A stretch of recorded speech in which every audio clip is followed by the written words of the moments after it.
Hello.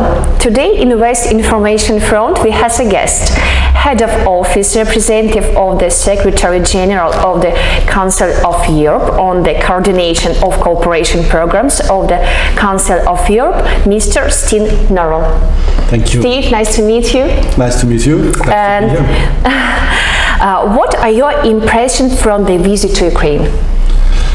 Well, we are coming back to Ukraine now. I was here for almost a year. Then, due to the war, we were forced to leave temporarily, but now we are coming back. As you know, the Council of Europe was the first and only, until now, international organization that has expelled Russia due to its war against Ukraine. The Secretary General was here in May and said that the reasons were very clear because Russia was in flagrant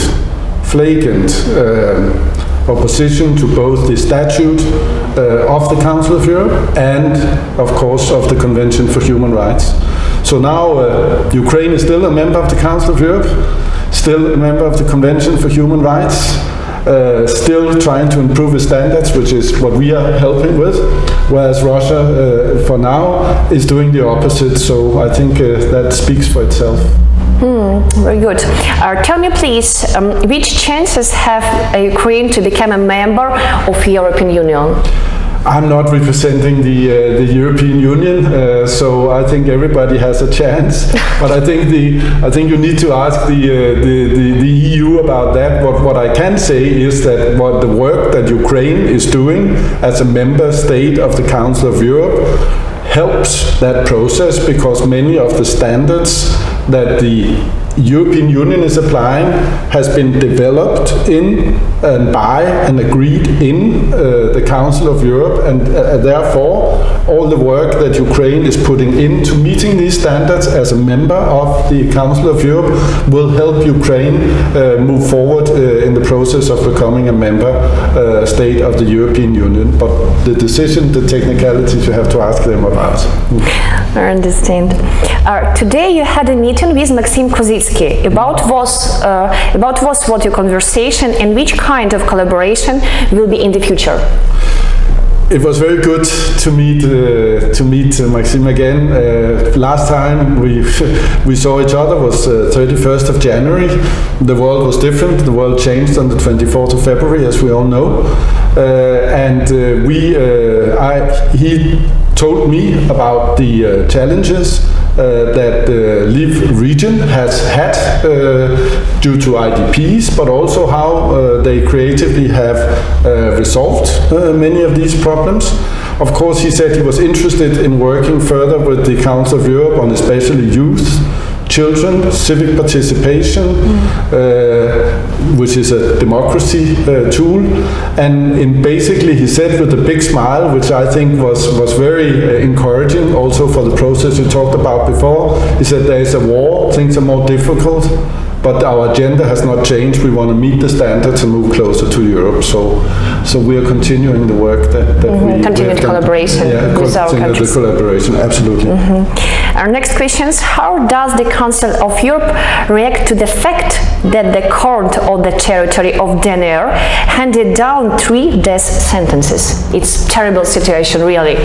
But the Secretary General has quite clearly said that this barbaric tradition of death sentences and is not in accordance with modern Europe. The Council of Europe is adamantly against death sentence as such. You cannot be a member of the Council of Europe if you uphold the death sentence. So as such, it is, so to speak, against the whole DNA of the organization. I think the Secretary General has pronounced itself very adequately on that issue. What is the Council of Europe doing to counter Russian disinformation, which is sent to a European country? Well, the Council of Europe, as such, has several standards that goes on good journalism, which helps and assists journalists who work in these circumstances. And basically, of course, we ourselves as a very efficient information, you can say, department that looks after this. But you can say for us, it is really very easy in a sense, because Ukraine is our member state, right? So you are part of the Council of Europe. So the disinformation that comes from elsewhere can easily be checked with you. But sometimes people don't understand the disinformation. This is also true, and therefore we do assist. As I said, the Council of Europe has a general program, not only, I would say, not in Ukraine, but in member states on journalistic standards. And disinformation, as you would probably know, is something that should be checked also through journalist and journalistic standards, and therefore you should not give, or so to say, convey information that you not have checked yourself against standards which are usual for journalists on looking for the truth, not spreading lies.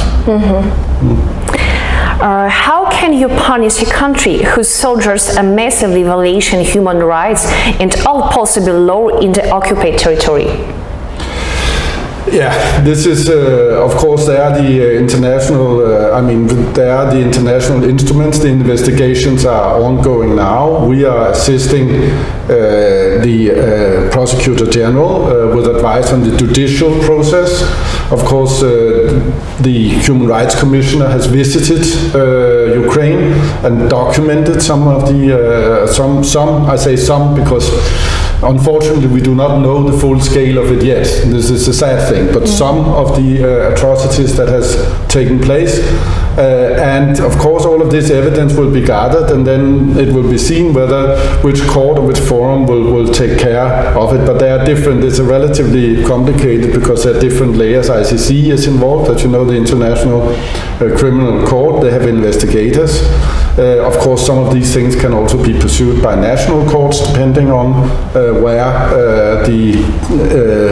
how the jurisdictions are. So we are assisting the Prosecutor General in also finding out which is the best way to pursue this issue. Okay, and last questions. The system of international law and rules, should it be considered in the light of the Russian-Ukrainian war?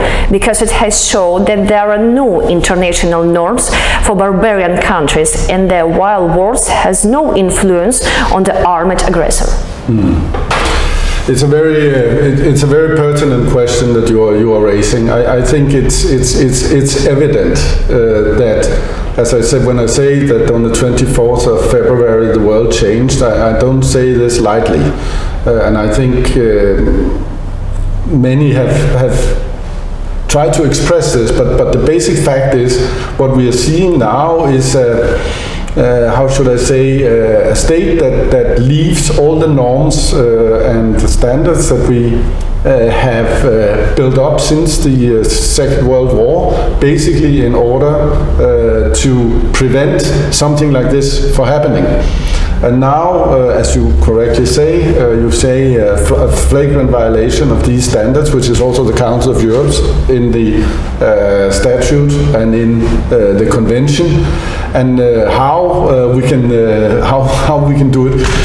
You know, everybody is trying their way. We are documenting it. We have expelled, said you cannot be member of our organization if you're not in accordance with the statute, and if you and they are now leaving the convention. Whether they will, how the consequences will be on the world society, and I think it will be on everybody's conscience if something does not happen. It's quite clear that the atrocities that are happening also towards women and children, that the Secretary General witnessed herself seeing Irpin and Bucha when she was in Kiev, is something that should not go with impunity. In other words, it should have consequences for the ones who perpetrated it, and then we will see how that happens. But everybody's working. Everybody worried about the situation. Yes, yeah. So The final answer to that question, I mean, I cannot give you. We have the instruments in the world that we have, and I think that those working either through the UN, Human Rights Committee, ICC, national courts, or whatever else will be so to say, created. What we do is we can assist on documenting and making sure that the case is as strong as possible. In the end, as you know, then that's where we stop. We are not, as a Council of Europe, we are not security as such. We don't have arms. We have the arguments and we have the standards. And it seems that they are still the one which are prevalent in the world, except parts of the world that we know. Thank you very much for your conversation, and we're very glad that you invite our Western Information Front. Thank you very much. Thank you very much for being here. And thank you very much for having me. Glory of Ukraine. Heroям слава.